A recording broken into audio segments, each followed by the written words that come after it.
Welcome to Micro, a podcast for short but powerful writing. I'm your host, Drew Hawkins.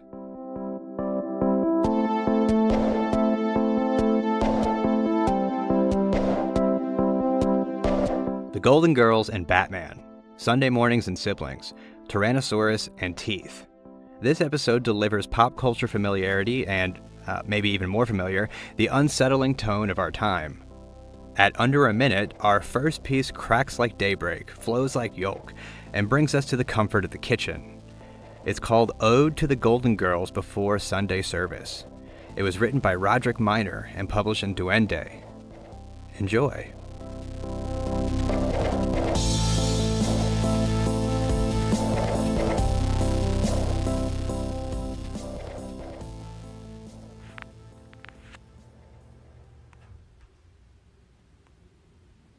Ode to the Golden Girls Before Sunday Service.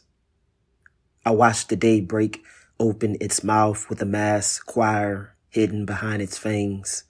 A taste to be young forever, where the moon flowers the pastoral orchard.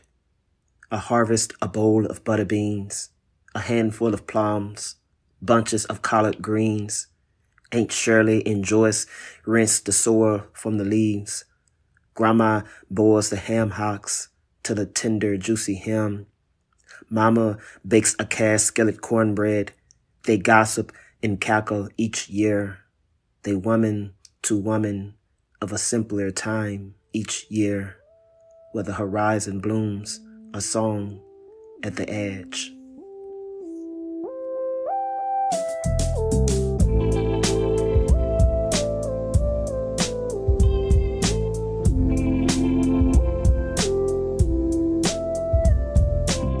Rodrick Minor is an MFA candidate at Randolph College, a Watering Hole Fellow, BOAAT Press Fellow, Best of the Net nominee, and Hurston Wright Fellow, whose work has appeared in Voicemail Poems, the American Poetry Review, Duende, Knight's Library Magazine, and other forthcoming journals. You can find him on Twitter at Rodrick Minor or on Instagram at Rodrick M.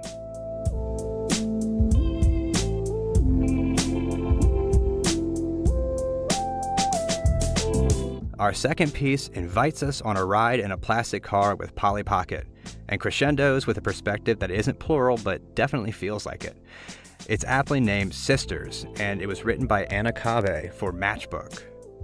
Enjoy.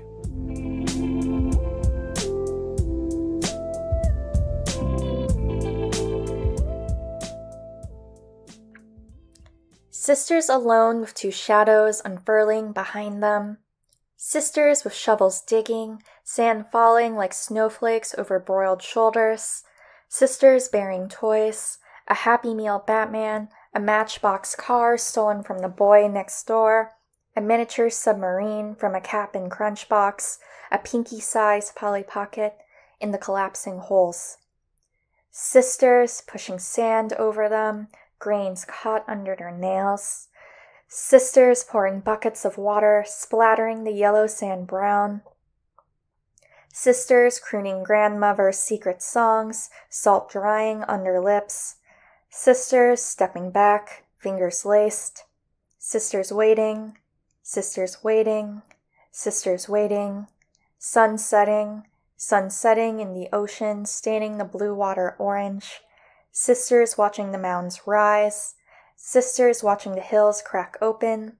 Sisters watching Batman, the car, the submarine, Polly Pocket rise from the earth. Sisters dwarfed by Batman, the car, the submarine, Polly Pocket.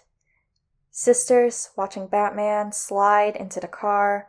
Sisters watching Polly climb into the submarine.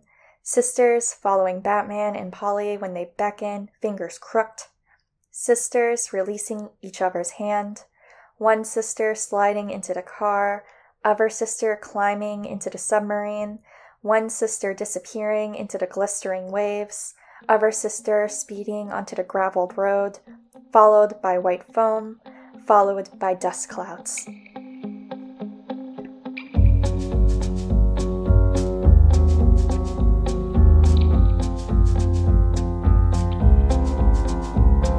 Anna Cabe is a Pinay American writer and assistant fiction editor for Split Lip magazine who lives and works in Chicago.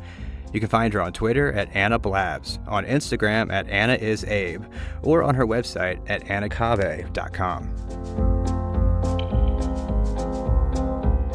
Our third and final piece begins as an accountability dino and grows talons to take down an unexpected beast. It's called Velociraptor. It was written by Tara Campbell and published in Wigleaf. Enjoy.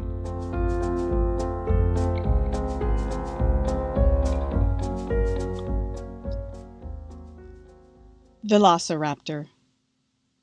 She loves dinosaurs in a visceral way.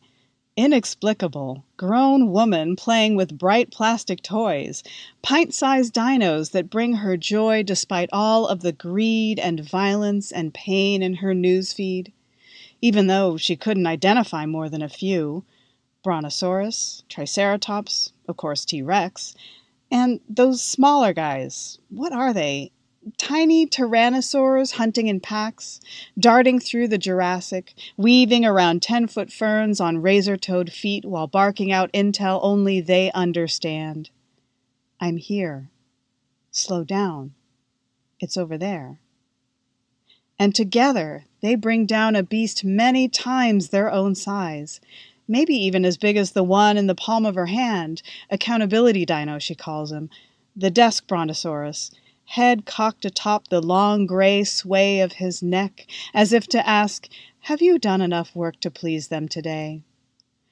But this time, she Googles the hump on his head and finds out he's more like a brachiosaurus with a bronto's tail. A mutt, she mutters. And he pulls that dissatisfied look that says, that won't get them off your back, or your front for that matter. And she puts him back down and says, okay, I just need to look up one more thing.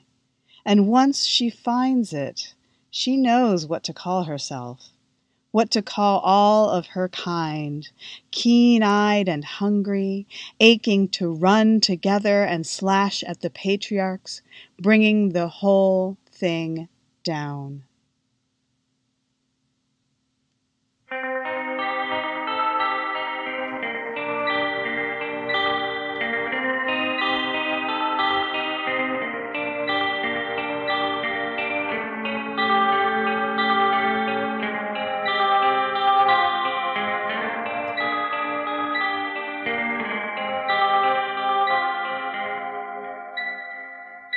Tara Campbell's fifth book, Cabinet of Wrath, a doll collection, has no dinos but does feature lots of creepy toys.